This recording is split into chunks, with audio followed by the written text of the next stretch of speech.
RPSC college lecture की तैयारी करने वाले जो मेरे सब्सक्राइबर हैं उनके जब कमेंट देखता हूँ, उनको निराशा में देखता हूँ तो मुझे एक पंक्ति याद आती है कि जब रथ क्रांति का रुक जाए, चिंतन पर काई जम जाए, तो समझो पीढ़ी हार गई और पूर्वा को पछुआ मार गई। आप नेट क्लियर हैं, आप जेआरएफ क्लियर हैं, आपको विषय की बहुत अच्छी समझ है, पकड़ है, आप बहुत अच्छे तरीके से समझते हैं विषय को, और फिर आप ये कहते हैं कि मेरा चयन नहीं होगा। तो सवाल ये है क्यों?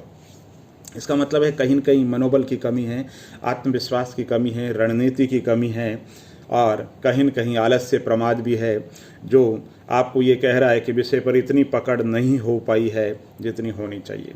तो दोस्तों, डर क्यों और किस बात का डर? जैसे कि आप इतिहास विषय से तैयारी कर रहे हैं तो आप ऐसी कोई चीज़ होनी नहीं चाहिए जो आपको नहीं आई। जैसे मेरा इतिहास विषय नहीं है, लेकिन मैं आज भी पढ़ता हूँ, मेरी आज भी जिज्ञासा होती है कि मौर्य काल की केंद्रीकृत जो प्रशासनिक व्यवस्था थी उसमें अधिकारी थे, उनके नाम क्या थे। जो गुप्त काल के अंदर जो रत्निन थे, 12 रत्निन कौन कौन से थे, मैं आज भी लिस्ट बनाता हूँ जिसके अंदर देखता हूँ प्रथम बौद्ध संगीति, दूसरी बौद्ध संगीति कब है, मैं देखता हूँ कौन अध्यक्ष था, कौन उपाध्यक्ष था। मैं आज भी देखता हूँ तमिल साहित्य के अंदर जो समितियाँ हुई थी उनके अंदर किस ग्रंथ का किसके अंदर संकलन किया गया था। राजस्व प्रशासन से संबंधित शब्दावली आपके जहन के अंदर होनी चाहिए। सारी की सारी राष्ट्रीय आंदोलन के दौरान जो पुस्तकें लिखी गई, जो पत्रिकाएं लिखी गई, उनकी आप लिस्ट बना लो। आप लिखो कांग्रेस के कौन कौन से सम्मेलन हुए, कब हुए, किसने अध्यक्षता की, इस सम्मेलन का प्रमुख पॉइंट क्या था, जितने भी समाज सुधारक है किसने नींव रखी आंदोलन की, कहाँ पर रखी, इनका योगदान क्या था, सामाजिक रूप से क्या योगदान था, राजनीतिक रूप से क्या इनका योगदान था, क्या इनका सांस्कृतिक दृष्टि से योगदान था। इस तरीके की लिस्ट बनाइए। सूफी आंदोलन की लिस्ट है तो बनाइए कि कौन कौन से सूफी संत है, कहाँ पे जन्म हुआ, किसके दरबार के अंदर रहते थे, कौन सा सिद्धांत दिया। इसी तरीके से आप संवैधानिक विकास की लिस्ट बनाते तो संवैधानिक लिस्ट बनाइए, उसके अंदर ब्रिटिश इंडिया कंपनी के समय में और उसके बाद के 2 सुधार एक एक पॉइंट के अंदर लिखिए किसकी क्या महत्वपूर्ण विशेषता रही है ना। इसी तरीके से सिंधु घाटी की सभ्यता, तो सिंधु घाटी की सभ्यता के अंदर प्रमुख महत्वपूर्ण स्थल कौन कौन से है, कहाँ पर क्या मिला, है ना। और दोस्तों, मैंने पहले भी एक दिन आपको कहा था कि जब हम पढ़ते हैं ना, आप नए भी कैंडिडेट हैं और तैयारी अच्छी भी नहीं है, तो जब आप नोट्स बनाएंगे तो उस समय 33% आपको याद हो जाएगी। जब आप पढ़ेंगे तो 33% याद हो जाएगी, और जो नोट्स बनाएंगे उसमें फिर 33% चीज़ें आपको याद हो जाएगी, और फिर जब बोल लेंगे तो फिर 33% हो जाएंगी। तो 99 का जो आंकड़ा है आपका बैठ जाएगा। 1% है, छोड़ो उसको। तो अच्छे तरीके से आप नेट की तैयारी कर रहे हैं तो आप उस विषय के अंदर रुचि विकसित करो। दोस्तों, मैं जैसे आपको पहले भी उदाहरण दे चुका हूँ, मेरे गांव के अंदर बहुत से ऐसे लोग हैं जिनको फिल्मों के बारे में इतना नॉलेज था। मैं जब छोटा बच्चा था तो मुझे लगता था कि इनकी फिल्मों के बारे में इतनी जानकारी कैसे हो गई। फिर मैंने फिल्मों पे अध्ययन करना शुरू किया, पढ़ना शुरू किया। दोस्तों, आज मतलब फिल्मों का मैं कीड़ा हूँ, है ना। फिल्मों के बारे में इतनी जानकारी, और हमारे परिवार में लगभग सब कोई है ना। और क्रिकेट की अगर ABCD पूछ ले तो भी मुझे पता नहीं, खेल के बारे में पूछ ले बिल्कुल।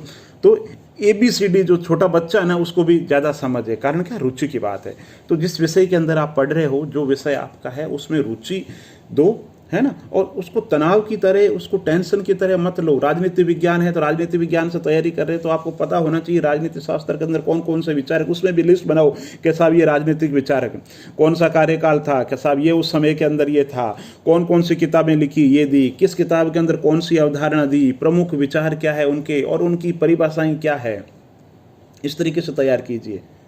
मतलब आप जब पढ़ो ना, तो मैं कहता हूँ जैसे इतिहास पढ़ रहे हैं आप, इतिहास के अंदर विपिन चंद्रा पढ़ रहे हैं या स्पेक्ट्रम गाइड पढ़ रहे हैं, तो स्पेक्ट्रम गाइड को बार बार पढ़ने की नौबत ही नहीं आनी चाहिए। क्यों? स्पेक्ट्रम जब गाइड पढ़ोगे ना, तो उसका जो पहला पेज होगा उसमें इंट्रोडक्शन देगा, राष्ट्रीय आंदोलन का था उस समय, ये ऐसी स्थितियाँ वैसी स्थितियाँ, तो आपके वो कॉलेज लेक्चर के अंदर ऑब्जेक्टिव के अंदर वो काम की चीज़ नहीं। तो दोबारा उन चीज़ों को क्यों पढ़ो? चाहे स्पेक्ट्रम गाइड हो तो स्पेक्ट्रम गाइड हो, या आपकी किरण गाइड हो, या आर्य टाइम्स हो। आर्य टाइम्स तो खुद अपने आप में तथ्यों की एक बौछार है, किरण तथ्यों की बौछार है। तो बहुत से कैंडिडेट हैं वो कहते हैं कि तथ्य याद नहीं होते साहब। तो दोस्तों, याद क्यों नहीं होंगे? ये जो दिमाग है ना, इसके अंदर अनंत संभावनाएं हैं। मैं कल आपको बता रहा हूँ, सच में कल मैंने 3 घंटे दिए। ARC सेकेंड ARC की रिपोर्ट पढ़ी मैंने, है ना। मुझे कोई एग्जाम नहीं देना, लेकिन मैंने इसलिए कोशिश की, मैंने कहा बच्चों के लिए बहुत मुश्किल हो जाता है। ARC की जो रिपोर्ट है ना, तो 300 पेज की कोई कैंडिडेट पढ़े, पॉसिबल नहीं है। तो मैंने उसको पढ़ा और उसके सारांश के अंदर 10 पॉइंट निकाल करके मैंने कल याद किए। और याद किया दोस्तों, मैं जैसा कि कहता हूँ, जब मैंने पढ़ी है ना और मैंने नोट्स बनाए तो अभी मुझे ARC की सारी रिपोर्ट के सारे पॉइंट्स याद हैं, है ना। इसी तरीके से मैं कल एक विकासपीडिया है जो तैयारी करते हैं जनरल नॉलेज के लिए, उनको पता है, तो उस पर गया, उस पर राष्ट्रीय कृषि नीति को लेकर संबंधित बातें थी सारी की सारी, ठीक है। तो दोस्तों आपको जान करके आश्चर्य होगा, ऐसी बहुत सी चीज़ें जो मुझे पहले पता नहीं थी। राष्ट्रीय कृषि विकिपीडिया से जानकारी पढ़ी, मैंने उसके नोट्स बनाए, अभी मुझे आप राष्ट्रीय कृषि नीति से संबंधित वो तथ्य बताओ, मैं तोते की तरह वैसे का वैसा बोल दूंगा। तो मैं कोई कुशाग्र बुद्धि नहीं हूँ दोस्तों, लेकिन जब आप रुचि के साथ में पढ़ोगे, है ना, अब मैं पढ़ रहा हूँ, है ना, तो मुझे भी परीक्षा के टाइम इतनी चीज़ें याद नहीं होती थी। जब मैं एग्जाम देता था दोस्तों, सारी की सारी जितनी भी योजनाएं हैं मेरी इधर मिक्स हो जाती थी, है ना। मैं भूल जाता था भाई कि प्रधानमंत्री सड़क योजना में और मुख्यमंत्री सड़क योजना के अंदर क्या अंतर है, कौन से किस साल के अंदर आई, कोई साल याद नहीं रहता, किस जिले से नींव रखी याद नहीं आता। आज मेरे को ज़्यादा याद रहता। क्यों याद रहता है? तनाव नहीं है, अब चिंता नहीं है, अब एग्जाम देना नहीं है। तो राजस्थान में क्या होता है ना, मौका चौकी डूमड़ी गावे अताड़ पताड़, जब मौके की बात हो तो उस समय तो हम तरीके से पढ़ते नहीं है, रुचि होती नहीं है, समय निकल जाता है और उसके बाद के अंदर बहुत चीज़ें रहती है, तो फिर किससे कहते रहो, ठीक है। तो आपको एक गार्जियन की तरह मेरा ये कहना है, आप नए कैंडिडेट भी हैं, चाहे लंबे टाइम से आप पढ़ भी रहे हैं, तो जो चीज़ पढ़ रहे हो ना उस समय तन्मयता के साथ में पढ़ो। ज़्यादा पुस्तकों के बजाय जिस पुस्तक का चयन किया है उस एक पुस्तक को आधार बना तो नोट्स रखो, और फिर साथ के अंदर आपको लगे कि नहीं भाई ये पुस्तक भी है, इसमें कोई और अन्य तथ्य दिया तो उसको गो थ्रू होकर के उसके अंदर आप नोट कर सकते हो। लेकिन पहले बैकबोन, पहले आधारभूत मूलभूत जो अवधारणा, इसलिए मैं कहता हूँ NCERT पढ़ो। NCERT से मूलभूत अवधारणा विकसित होगी, विषय को समझोगे। पहले सरल की तरफ बढ़ो, फिर जटिल की ओर जाओ। पहले मूलभूत जो चीज़ें हैं ना, जैसे मान लो कि तमिल साहित्य पढ़ रहे हो तो छोटी छोटी चीज़ें पढ़ो पहले। और एक मैं कह रहा हूँ, आप इतिहास हो, चाहे राजनीति शास्त्र हो, चाहे समाज शास्त्र हो, लिस्ट बनाइए दोस्तों। जैसे आप समाज शास्त्र चाहिए, है ना, समाजशास्त्र में जैसे कि GS घुरिये हो गए, मैक्स वेबर हो गए, राधा गोविंद मुखर्जी है, तो राधा गोविंद मुखर्जी आप पढ़ो तो सब राधा गोविंद मुखर्जी, है ना। होगा क्या, कोई भी विचारक है तो उसका बैकग्राउंड ही तो होगा, उसका जन्म कहाँ हुआ, है ना, उसने एकेडमी के रूप में कहाँ से डिग्री ली, उसने फिर कौन कौन सी किताबें प्रकाशित की, कौन कौन से जर्नल, कौन कौन से आर्टिकल लिखे, कौन कौन सी अवधारणाएं दी, है ना, उन्होंने किसकी आलोचना की, उनकी आलोचना किसने की, उनकी कोई महत्वपूर्ण परिभाषा। तो यही तो चीज़ होती है, और होती क्या है ना। तो उस जो संक्षेप है ना, उस चीज़ को आप समझो। आप जैसे कि मान लो आप दर्शन शास्त्र से तैयारी कर रहे हैं, ठीक है, तो दर्शन शास्त्र के अंदर दोस्तों मैं वही कहता हूं कि कोई चीज़ जैसे चारवाक दर्शन है, आपको रुचि के लिए बता रहा हूं, है ना, एग्जाम से कोई भाई चारवाक दर्शन की 3 बातें कि तत्व मीमांसा, ज्ञान मीमांसा और मूल्य मीमांसा। तत्व मीमांसा के अंदर चारवाक कहता भैया मैं तो उन्हीं चीज़ों को मानूंगा जो इन आंखों को देखेगी, तो आंखों को देखेगी तो ईश्वर, आत्मा, स्वर्ग, नरक, ये कोई चीज़ें नहीं दिखती, तो वो कहता है मैं तो किसी को नहीं मानता। तो वो किसको कहता है? जड़ को मानता हूँ, भूत तत्व जो भौतिक तत्व में उसको मानता हूँ। जब तत्व मीमांसा पे मानता है ना, जब जो प्रत्यक्ष है वही एकमात्र प्रमाण है, तो बाकी सारी चीजों का खंडन ही हो गया ना। तो तत्व मीमांसा में वो किसको मानता है? वो कहता है जड़ जो सत्ता है वही एकमात्र सत्ता है, कोई चैतन्य सत्ता नहीं है, ना ईश्वर है, ना आत्मा है, ना स्वर्ग है, ना पाप है, ना पुण्य है, ना नीति है, ना अनीति है, ना धर्म है, ना अधर्म है, ना उचित है, ना अनुचित है, ना शुभ है, ना अशुभ है, कुछ भी नहीं है बिल्कुल। तो ये होगी तत्व मीमांसा, ठीक है। अब ज्ञान मीमांसा, अब वो ज्ञान मीमांसा के अंदर वो कहेगा ऐसा जो चीज आंखों को दिख रही है तो वही चीज है, यानी सिर्फ प्रत्यक्ष एकमात्र प्रमाण है, अनुमान, उपमान, शब्द, बाकी सारी चीजों का खंडन हो गया।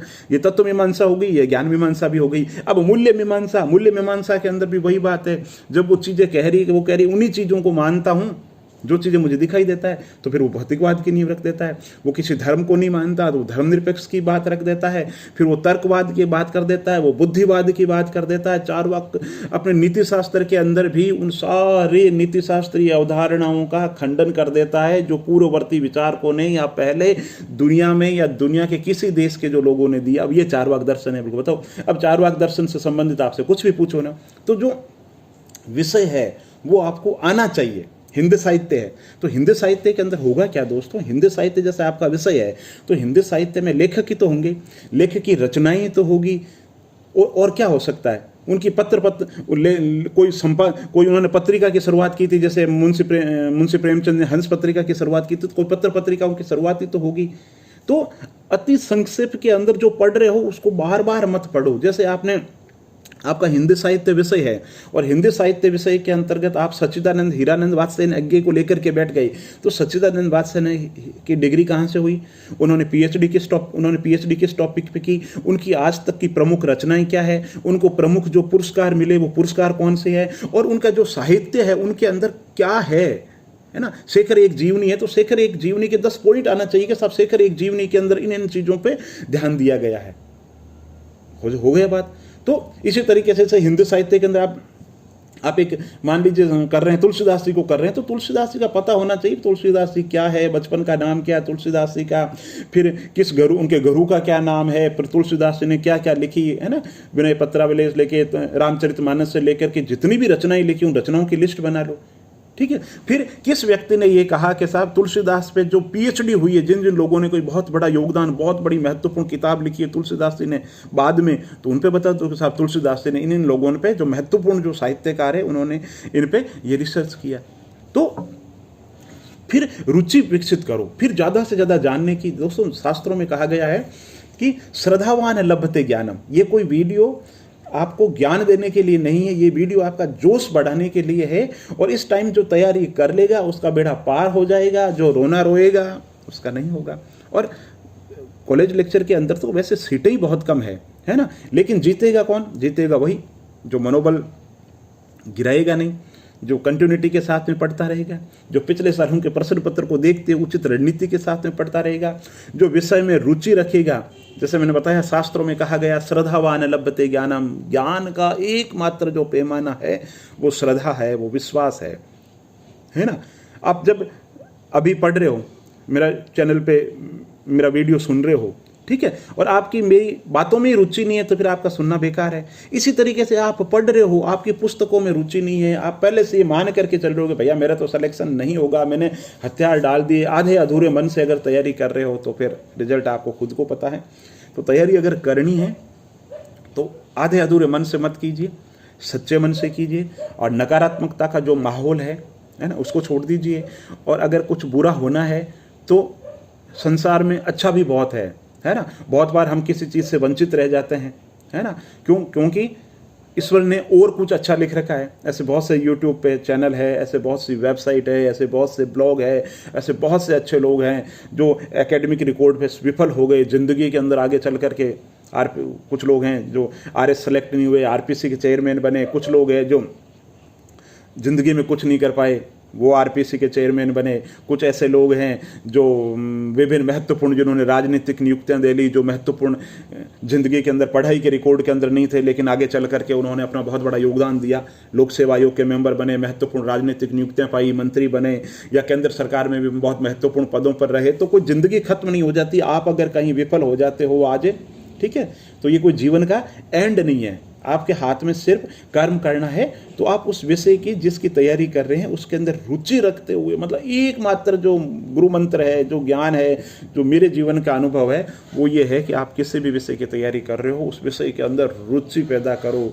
और जब रुचि पैदा करोगे ना, ये ब्रह्मांड है, इस ब्रह्मांड के अंदर इतने अनंत तथ्य भरे हुए हैं जिसकी कोई सीमा नहीं है। दोस्तों, मुझे 1 साल पहले कंप्यूटर पे हाथ लगाना नहीं आता था, और आज मैं ये सच बता रहा हूँ। जैसे आप कहोगे कि साहब, है ना, अब ये देखो, बिल्कुल ये पढ़ रहे हैं ना, आंखें, ये देखो निशान, है ना, हो रखे निशान।